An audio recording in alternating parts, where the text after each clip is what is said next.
नमस्कार। में शामिल होने के लिए आप सभी का धन्यवाद। जैसा कि आप सभी जानते हैं, 22 अप्रैल 2025 को लश्कर तैयबा से संबंधित पाकिस्तानी और पाकिस्तान प्रशिक्षित आतंकवादियों ने भारत में जम्मू और कश्मीर के पहलगाम में भारतीय पर्यटकों पर बर्बरतापूर्ण हमला किया। 25 भारतीयों और एक नेपाली नागरिक को कायरतापूर्ण मौत के घाट उतार दिया गया।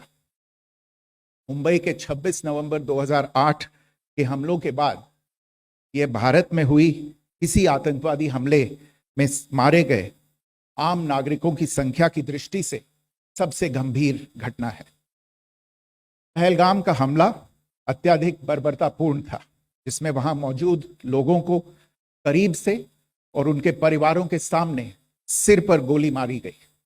हत्या के इस तरीके से परिवार के सदस्यों को जानबूझकर आघात पहुंचाया गया। साथ ही उन्हें यह नसीहत भी दी गई कि वे वापस जाकर इस संदेश को पहुंचा दें। यह हमला स्पष्ट रूप से जम्मू और कश्मीर में बहाल हो रही सामान्य स्थिति को बाधित करने के उद्देश्य से किया गया था। चूंकि पर्यटन फिर से अर्थव्यवस्था का मुख्य आधार बन रहा था, इस हमले का मुख्य उद्देश्य इसे प्रतिकूल रूप से प्रभावित करना था। पिछले वर्ष आप सभी जानते हैं, 2.25 करोड़ से अधिक पर्यटक कश्मीर आए थे। इस हमले का मुख्य उद्देश्य इसलिए संभवतः यह था कि इस संघ राज्य क्षेत्र में विकास और प्रगति को नुकसान पहुंचाकर इसे पिछड़ा बनाए रखा जाए और पाकिस्तान से लगातार होने वाले सीमा पार आतंकवाद के लिए उपजाऊ जमीन बनाने में सहायता की जाए। हमले का यह तरीका जम्मू और कश्मीर और शेष राष्ट्र दोनों में सांप्रदायिक दंगे भड़काने के उद्देश्य से भी प्रेरित था। इसका श्रेय सरकार और भारत के सभी नागरिकों को दिया जाना चाहिए कि इन प्रयासों को विफल कर दिया गया। एक समूह ने खुद को रेजिस्टेंस फ्रंट TRF कहते हुए इस हमले की जिम्मेदारी ली है। यह समूह संयुक्त राष्ट्र द्वारा प्रतिबंधित पाकिस्तानी आतंकवादी समूह लश्कर तैयबा से जुड़ा हुआ है। यह उल्लेखनीय है कि भारत ने मई और नवंबर 2024 में संयुक्त राष्ट्र की 1267 कमेटी की सैंक्शंस मॉनिटरिंग टीम को अर्धवार्षिक रिपोर्ट प्रस्तुत की थी, जिसमें TRF के बारे में साफ इनपुट दिए गए थे। इससे पाकिस्तान स्थित आतंकवादी समूहों के लिए कवर के रूप में TRF की भूमिका सामने आई थी। इससे पहले भी दिसंबर 2023 में भारत ने इस टीम को लश्कर तैयबा और जैश ए मोहम्मद के बारे में सूचित किया था, जो TRF जैसे छोटे आतंकवादी समूहों के माध्यम से अपनी गतिविधियों को संचालित कर रहे हैं।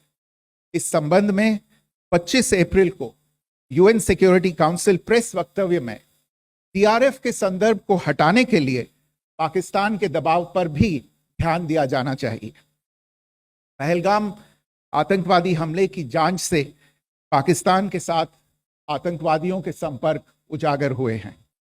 रेजिस्टेंस फ्रंट द्वारा किए गए दावे और लश्कर तैयबा से ज्ञात सोशल मीडिया हैंडल द्वारा इसको रीपोस्ट किया जाना इसकी पुष्टि करता है। चश्मदीद गवाहों और विभिन्न जांच एजेंसियों को उपलब्ध अन्य सूचनाओं के आधार पर हमलावरों की पहचान भी हुई है। हमारी इंटेलिजेंस ने इस टीम के योजनाकारों और उनके समर्थकों की जानकारी जुटाई है। इस हमले की रूपरेखा भारत में सीमा पार आतंकवाद को अंजाम देने के पाकिस्तान के लंबे ट्रैक रिकॉर्ड से भी जुड़ी हुई है, जिसके लिखित और स्पष्ट दस्तावेज उपलब्ध हैं। पाकिस्तान दुनिया भर में आतंकवादियों के लिए एक शरण स्थल के रूप में पहचान बना चुका है। यहां अंतर्राष्ट्रीय स्तर पर प्रतिबंधित आतंकवादी सजा पाने से बचे रहते हैं। इसके अलावा पाकिस्तान ने इस मुद्दे पर विश्व और फाइनेंशियल एक्शन टास्क फोर्स जैसे अंतर्राष्ट्रीय मंचों को जानबूझकर गुमराह करने के लिए भी जाना जाता है। साजिद मीर का मामला, जिसमें इस आतंकवादी को पाकिस्तान ने मृत घोषित कर दिया था और फिर अंतर्राष्ट्रीय दबाव के परिणाम स्वरूप वो जीवित पाया गया, इसका सबसे स्पष्ट उदाहरण है। ये स्वाभाविक है कि पहलगाम में हुए इस हमले से जम्मू और कश्मीर के साथ साथ भारत के अन्य भागों में भी आक्रोश देखा गया। हमलों के बाद भारत सरकार ने स्वाभाविक रूप से पाकिस्तान के साथ संबंधों को लेकर कुछ कदम उठाए। आप सभी उन निर्णयों से अवगत हैं जिसकी घोषणा 23 अप्रैल को की गई थी। तथापि यह आवश्यक समझा गया कि 22 अप्रैल के हमले के अपराधियों और उनके योजनाकारों को न्याय के कटघरे में लाया जाए। हमलों के एक पखवाड़े के बाद भी पाकिस्तान द्वारा अपने क्षेत्र या अपने नियंत्रण वाले क्षेत्रों में आतंकवादियों की इंफ्रास्ट्रक्चर के विरुद्ध कार्यवाही करने के लिए कोई स्पष्ट कदम नहीं उठाया गया है। उल्टे वो इनकार करने और आरोप लगाने में ही लिप्त रहा है। पाकिस्तान आधारित आतंकवादी मॉड्यूल्स पर हमारी खुफिया निगरानी ने संकेत दिया है कि भारत के विरुद्ध आगे भी हमले हो सकते हैं। अतः इनको रोकना और इनसे निपटना दोनों को बेहद आवश्यक समझा गया। आज सुबह, जैसा कि आपको ज्ञात होगा, भारत ने इस तरह के सीमा पार हमलों का जवाब देने और उन्हें रोकने तथा उनका प्रतिरोध करने के अपने अधिकार का प्रयोग किया है। यह कार्यवाही नपीतुली, नॉन एस्केलेटरी, अनुपातिक और जिम्मेदारीपूर्ण है। यह आतंकवाद की इंफ्रास्ट्रक्चर को समाप्त करने और भारत में भेजे जाने वाले संभावित आतंकवादियों को अक्षम बनाने पर केंद्रित है। आपको यह भी स्मरण होगा कि 25 अप्रैल 2025 को संयुक्त राष्ट्र सुरक्षा परिषद ने पहलगाम आतंकवादी हमले पर एक प्रेस वक्तव्य जारी किया था, जिसमें आतंकवाद के इस निंदनीय कार्य के अपराधियों, आयोजकों, फाइनेंसरों और प्रायोजकों को जवाबदेह ठहराने और उन्हें न्याय के दायरे में लाने की आवश्यकता पर जोर दिया गया था। भारत की आज की इस कार्यवाही को इसी संदर्भ में देखा जाना चाहिए। Good morning. Thank you all for joining this briefing. As you are all aware, on April 22, 2025, Pakistani and Pakistan-trained terrorists belonging to the Lashkar-e-Taiba carried out a savage attack on Indian tourists at Pahalgam in Jammu and Kashmir in India. They murdered 26 people, including one national of Nepal, causing the largest number of civilian casualties in a terrorist attack in India since the 26 November 2008 attacks in Mumbai. The attack in Pahalgam was marked by extreme barbarity, with the victims mostly killed with headshots from close range and in front of their families. Family members were deliberately traumatized through the manner of the killing, accompanied by the exhortation that they should take back the message. The attack was clearly driven by the objective of undermining the normalcy returning to Jammu and Kashmir. In particular, it was designed to impact the mainstay of the economy, tourism, with a record 23 million tourists visiting the valley last year. The calculation, presumably, was that harming growth and development in the Union territory would help keep it backward and create fertile ground for continued cross-border terrorism from Pakistan. The manner of the attack was also driven by an objective of provoking communal discord, both in Jammu and Kashmir and the rest of the nation. It is to the credit of the government and the people of India that these designs were foiled. A group calling itself the Resistance Front has claimed responsibility for the attack. This group is a front for the UN-proscribed Pakistani terrorist group Lashkar-e-Taiba. It is notable that India had given inputs about the TRF in the half-yearly report to the monitoring team of the UN's 1267 Sanctions Committee in May and November 2024, bringing out its role as a cover for Pakistan-based terrorist groups. Earlier too, in December 2023, India had informed the monitoring team about Lashkar and Jaish-e-Mohammed operating through small terror groups such as the TRF. Pakistan's pressure to remove references to TRF in the April 25 UN Security Council press statement is notable in this regard. Investigations into the Pahalgam terror attack have brought out the communication notes of terrorists in and to Pakistan, the claims made by the Resistance Front, and their reposting by known social media handles of the Lashkar-e-Taiba speak for themselves. Identification of the attackers based on eyewitness accounts as well as other information available to law enforcement agencies has also progressed. Our intelligence has developed an accurate picture of the planners and backers of this team. The features of this attack also tie in with Pakistan's long track record of perpetrating cross-border terrorism in India, which is well documented and beyond question. Pakistan also has a well-deserved reputation as a haven for terrorists from around the world, with internationally proscribed terrorists enjoying impunity there. In addition, Pakistan has been known to willfully mislead the world and international forums, such as the Financial Action Task Force, on this issue. The Sajid Mir case, in which this terrorist was declared dead and then, in response to international pressure, brought back to life, found alive and arrested, is the most glaring example. The latest attack in Pahalgam has understandably generated deep anger in Jammu and Kashmir and in other parts of India. Following the attacks, the government of India naturally responded with a set of initial measures relating to our engagement with Pakistan. You're all aware of the decisions that were announced on the 23rd of April. However, it was deemed essential that the perpetrators and planners of the 22nd April attack be brought to justice.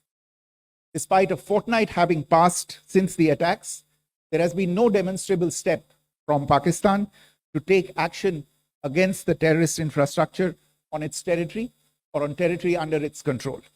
Instead, all it has indulged in are denials and allegations.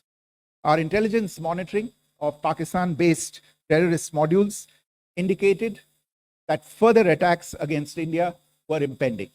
There was thus a compulsion both to deter and to preempt. Earlier this morning, as you would be aware, India exercised its right to respond and preempt as well as deter more such cross-border attacks. These actions were measured, non-escalatory, proportionate, and responsible. They focused on dismantling the terrorist infrastructure and disabling terrorists likely to be sent across to India. You would also recall that the Security Council on 25th April 2025 had issued a press statement on the Pahalgam terror attack, underlining, and I quote, the need to hold perpetrators, organizers, financiers, and sponsors of this reprehensible act of terrorism accountable and bring them to justice, unquote. India's latest actions should be seen in this context. Joining me for this briefing on our actions earlier this morning are Colonel Sophia Qureshi and Wing Commander Vyomika Singh. I will request them to share some details regarding Operation Sindoor with all of you.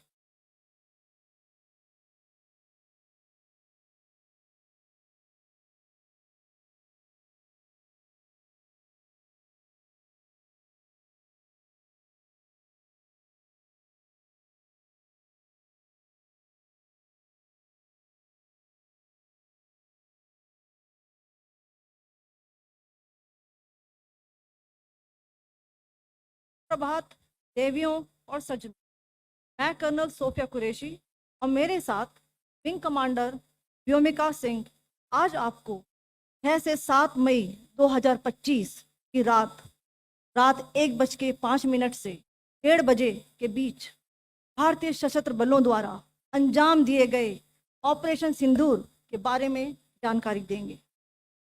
Operation सिंदूर 22 अप्रैल को पहलगाम में हुए विभत्स आतंकवादी हमले के शिकार मासूम नागरिकों व उनके परिवारों को न्याय देने के लिए लॉन्च किया गया था। इस कार्रवाई में 9 टेररिस्ट कैंप्स को टारगेट किया गया और पूरी तरह से इसे बर्बाद किया गया। पाकिस्तान में पिछले 3 दशकों से टेरर इंफ्रास्ट्रक्चर का निर्माण हो रहा है।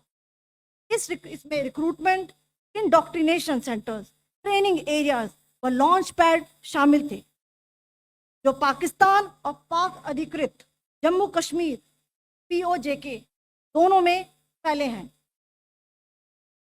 Operation Sindoor was launched by Indian Armed Forces to deliver justice to the victims of Pahalgam terror attack and their families. 9 terrorist camps were targeted and successfully destroyed. Over the last 3 decades, Pakistan has systematically built terror infrastructure. It is a complex web of recruitment and indoctrination centers, training areas for initial and refresher courses, and launch pads for handlers. These camps are located both in Pakistan as well as Pakistan occupied Jammu and Kashmir areas. Some of the well-known training camps are located, as you can see on the screen. They are distributed from Sawai Nala in the north, counting to approximately 21, ending at Bhagalpur to the south. इन लक्ष्यों का चयन विश्वसनीय intelligence सूचनाओं के आधार पर हुआ, ताकि आतंक गतिविधियों की रीढ़ तोड़ी जा सके, और यह खास ध्यान दिया गया कि निर्दोष नागरिकों और सिविलियन इंस्टॉलेशन को नुकसान न पहुंचे। The selection of these targets for Operation Sindoor was based on credible intelligence inputs and role of these facilities in perpetrating the terror activities.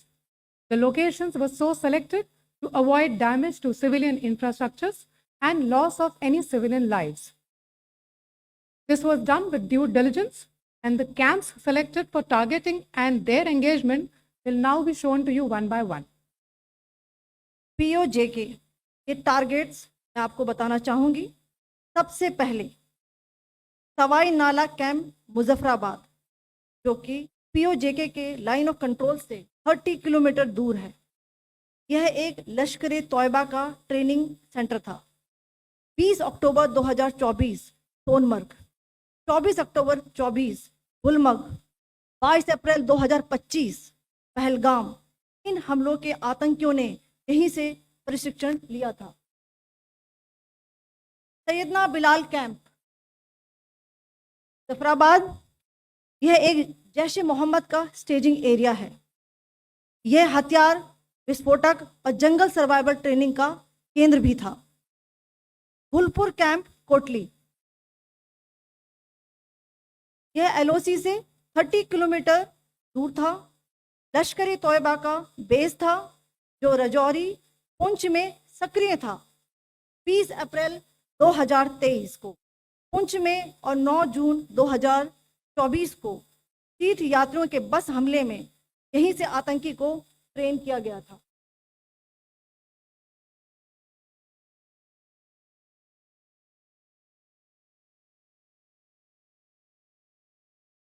Barnala camp Bhimber, ये LOC से 9 किलोमीटर दूर है। यहाँ पर हथियार हैंडलिंग, IED व जंगल सर्वाइवल का प्रशिक्षण केंद्र था। अब्बास कैंप कोटली,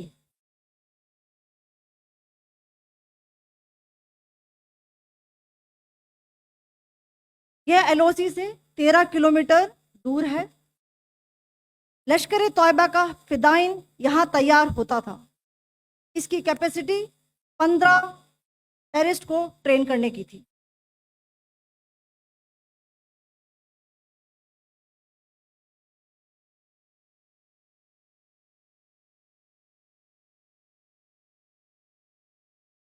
अब मैं पाकिस्तान के अंदर के टारगेट से अवगत कराना चाहूंगी।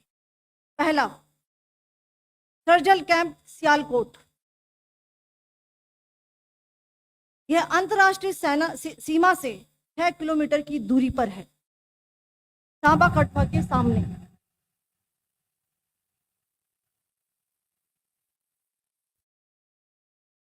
मार्च 2025 में जम्मू एंड कश्मीर पुलिस के 4 जवानों को जो हत्या की गई थी, उन आतंकवादियों को इसी जगह पर ट्रेन किया गया था। दूसरा, महमूना जाया कैंप सियालकोट, यह 18 से 12 किलोमीटर IB से दूर था। हिजबुल मुजाहिदीन का बहुत बड़ा कैंप था। ये कठुआ जम्मू क्षेत्र में आतंक फैलाने का नियंत्रण केंद्र था। पठानकोट एयरफोर्स बेस पर किया गया हमला भी इसी कैंप से प्लान और डायरेक्ट किया गया था। मरकज ताइबा मुरीद के, यह आईबी से 18 से 25 किलोमीटर दूरी पर है।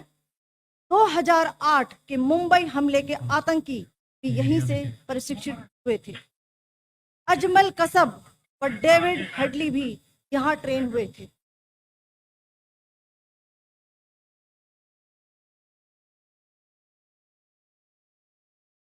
आगे दूसरा आया।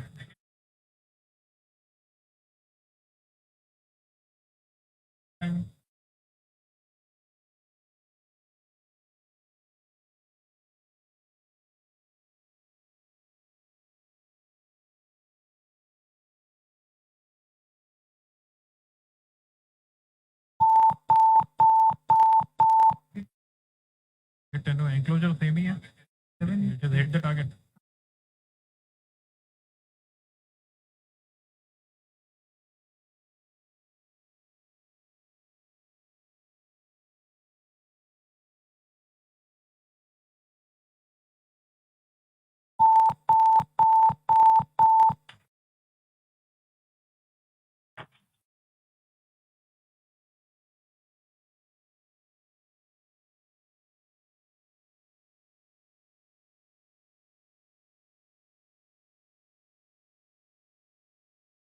मरकज सुभान अल्लाह भावलपुर, ये इंटरनेशनल बाउंड्री से 100 किलोमीटर दूर है।